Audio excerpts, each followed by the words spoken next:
Most of the time, people say, you shouldn't go into business with your partner. David's really easygoing, and we really balance each other.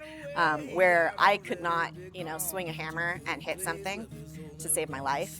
If you stick him on a desert island, he will build you a cathedral. And for him, if he needs to send an email or draft something, he has a really tough time coming up with the phrasing and the technology piece of it, and that's where I really excel. So we balance each other, so it works out really well. My husband is a third-generation Mason, and so he grew up with a hammer in his hand. His grandfather and father have done really big projects out in California. Barbara Streisand's home, Knott's Berry Farm. So he's always just had that kind of high-end masonry behind his belt. And when we moved to Fort Collins, we wanted to try to kind of take it to the next level instead of just tackling projects working for someone else. We thought that we would be able to do a pretty darn good job creating it from scratch and really running with it. So when we moved here, we formed the business in 2018, and we were able to have a really great first year and second year, and then COVID hit.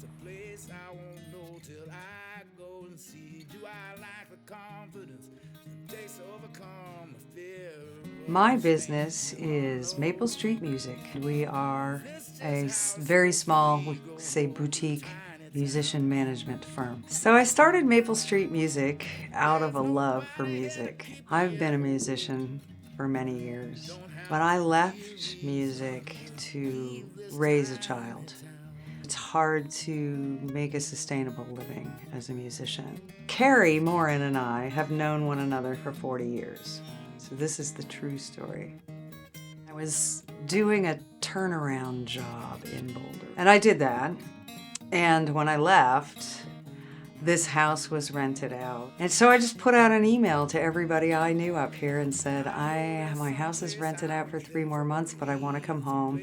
I need a small apartment, a room, something for 3 months until I can have my house back. And Carrie responded, so what are you doing? I haven't talked to you in a long time, I'm putting out a new solo album. I'm going back out on the road. He was 22 years with a band. So he sort of reimagined himself, and he wanted somebody to kind of come do some open mics with him. I was being interviewed for a school in the south of Brazil for head of school. Carrie and I started playing music together, and that was it. I called the guy in Brazil and said, I really don't want to waste any more of your time and resources. Thank you so much, but I think I'm going to hang out with the guy. I started getting calls from my artists, and they were sick. Then this announcement, of this COVID virus came out. Just overnight on the road, just everything turned into sort of a ghost town. And then shows started dropping.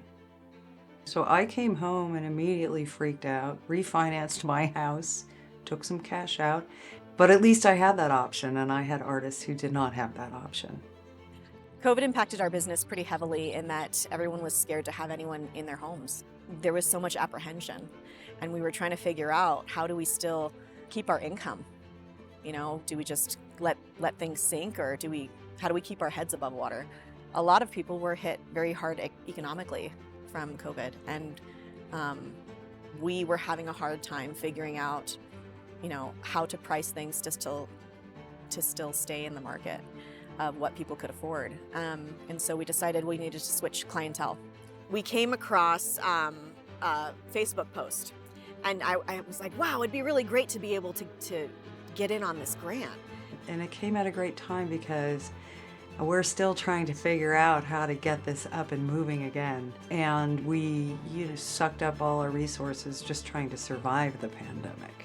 And then it kind of went away and out of my mind, and I was at the playground with my kids on a lunch one day, and I bumped into a friend of mine, and she said, oh, they're doing this grant through the city. You should apply for it. So I did. I applied for the grant funds, and luckily I was awarded.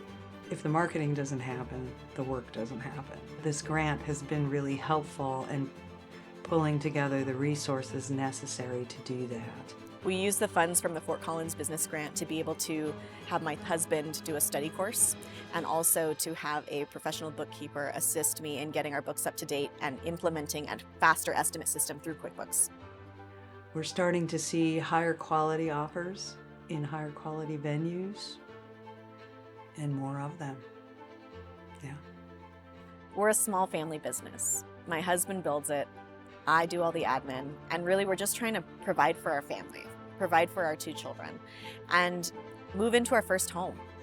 We've never been able to afford to purchase a home, and so with these funds, we're hoping to gain enough traction to be able to put some money down for a home.